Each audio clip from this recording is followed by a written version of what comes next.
மடியில் நான் உறங்க கண்ணீரண்டும் தான் மயங்க என்ன தவம் செய்தேனோ என்னவென்று சொல்வேனோ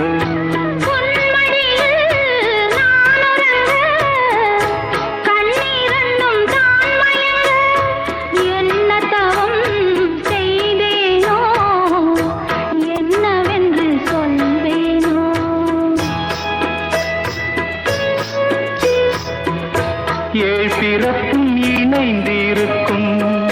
சொந்தம் இந்த சொந்தமம்மா வாழ்விருக்கும் நாள் வரைக்கும்